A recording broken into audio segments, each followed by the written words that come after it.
Please welcome former First Lady Michelle Obama.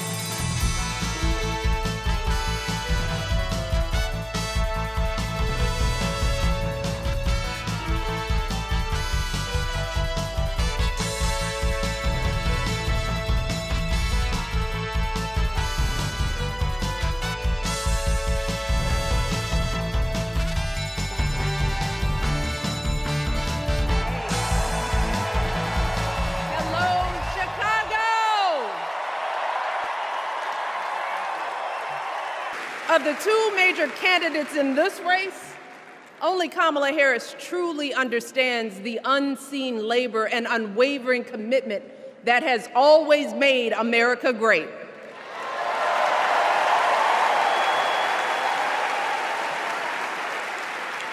Now, unfortunately, we know what comes next. We know folks are going to do everything they can to distort her truth. My husband and I sadly know a little something about this. For years, Donald Trump did everything in his power to try to make people fear us.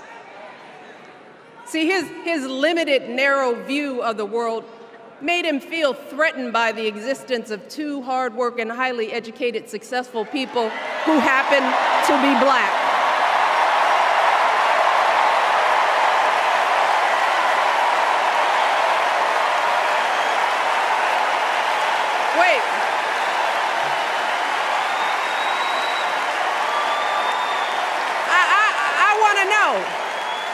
I want to know, who's going to tell him that the job he's currently seeking might just be one of those black jobs?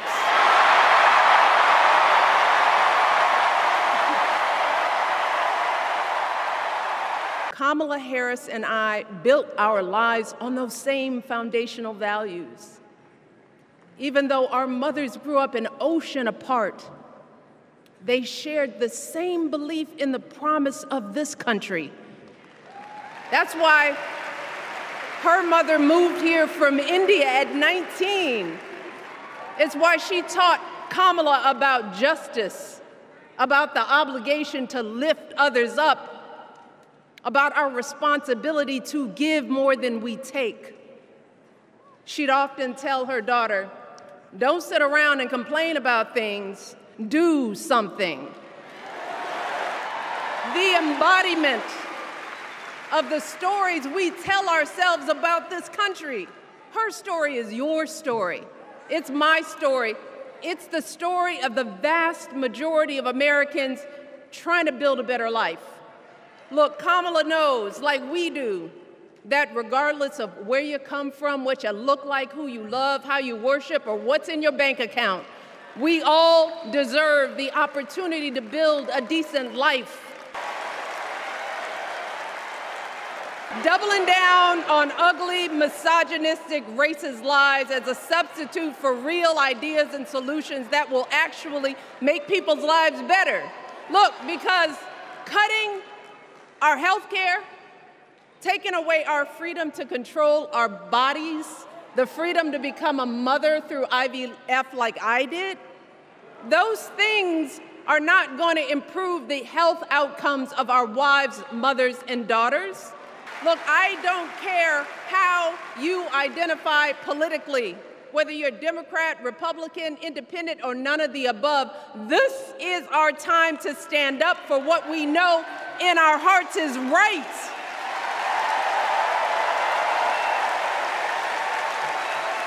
So, if they lie about her, and they will, we've got to do something.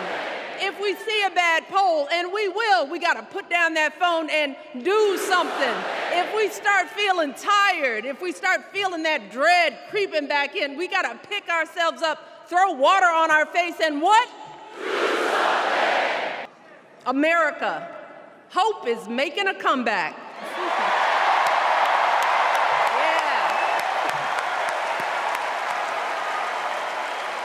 You all, thank you for all the love, but it is now my honor to introduce somebody who knows a whole lot about hope.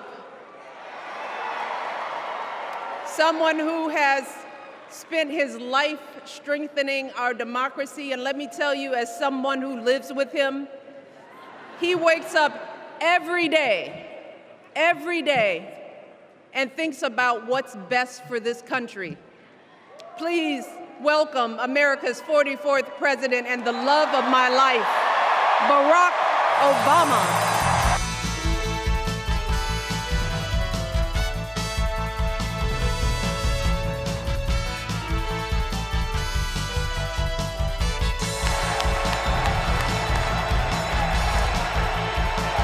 Thank you. Thank you, everybody. Thank you.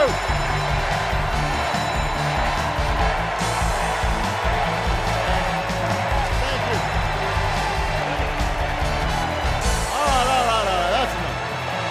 Thank you. Chicago! It's good to be home. There's the childish nicknames, the crazy conspiracy theories, this weird obsession with crowd sizes.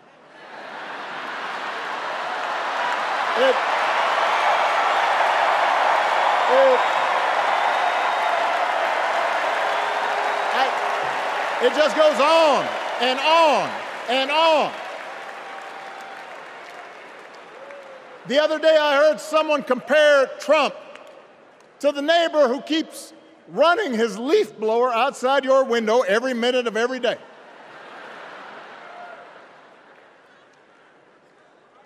Now, from a neighbor, that's exhausting. From a president,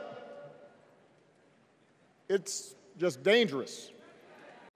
We must summon the courage to stand up to wealth and power and deliver justice for people at home and abroad. Abroad,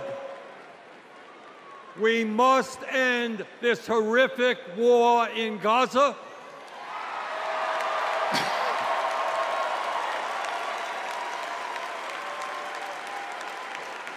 Bring home the hostages and demand an immediate ceasefire.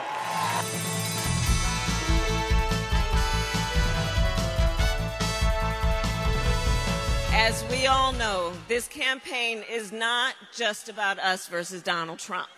This is not just about us versus Donald Trump. This is about two very different visions for our nation. One, ours, focused on the future. The other, focused on the past. And Wisconsin, we fight for the future. And just yesterday, when he was asked if he has any regrets about ending Roe v. Wade, Donald Trump, without even a moment's hesitation, you would think he would reflect on it for a second, said no regrets. Well, we will make sure he does face a consequence, and that'll be at the ballot box in November. I voted for Trump not once, not twice, but 3 times. You see, I work in construction. I work with my hands. He told us he'd look out for blue-collar workers. So I made my first ever political donation to Trump.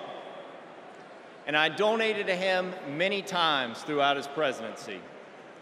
But then I started to see Trump's tariff policy in action. Now, I'm not left-wing, period. But I believe our leaders should bring out the best in us, not the worst. That's why I'm voting for Kamala Harris. She's tough. She's going to tackle inflation. Trump will make it worse. I'm voting for Kamala Harris because she'll make us proud to be American again. I wasn't just a Trump supporter. I was a true believer. I was one of his closest advisors. The Trump family became my family. I spent Easter, Thanksgiving, Christmas, and New Year's all at Mar-a-Lago. I saw him when the cameras were off. Behind closed doors, Trump mocks his supporters. He calls them basement dwellers. He has no empathy, no morals, and no fidelity to the truth. He used to tell me, "It doesn't matter what you say, Stephanie. Say it enough and people will believe you." But it does matter. What you say matters, and what you don't say matters. On January 6th, I asked Melania if we could at least tweet that while peaceful protest is the right of every American, there's no place for lawlessness or violence. She replied with one word: no.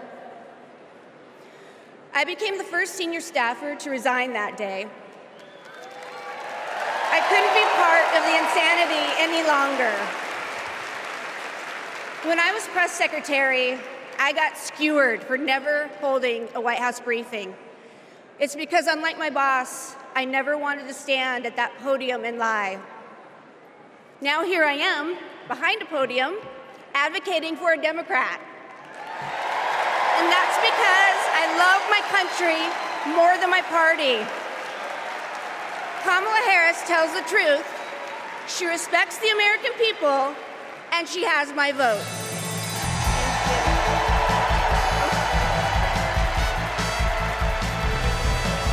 Please welcome delegate from New York and grandson of President John F. Kennedy, Jack Schlossberg.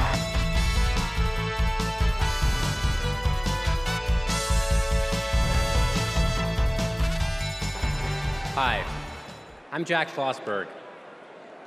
President John F. Kennedy is my grandfather, and he's my hero.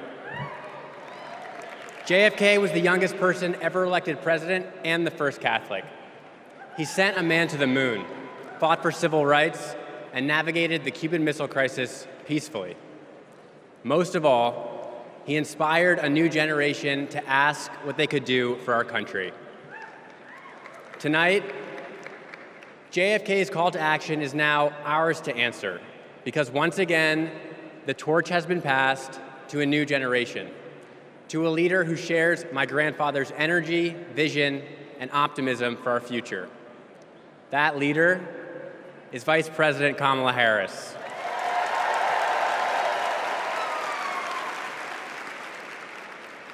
As president, she will fight for working families.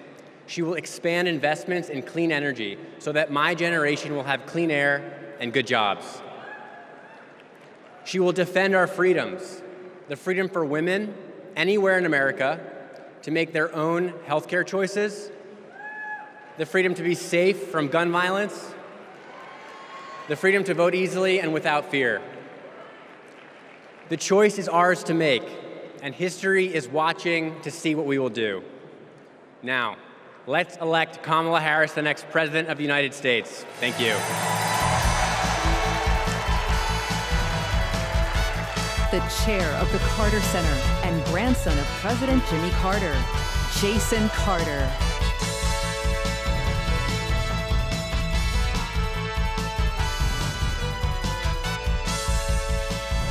For my grandfather, it was never about fame, recognition, accolades, or awards. His legacy is measured by the lives he has touched and the good he has done. Kamala Harris carries my grandfather's legacy. She knows what is right, and she fights for it.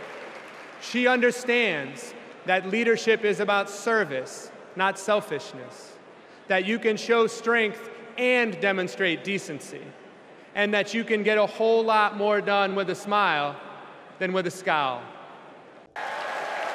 My grandfather can't wait to vote for Kamala Harris.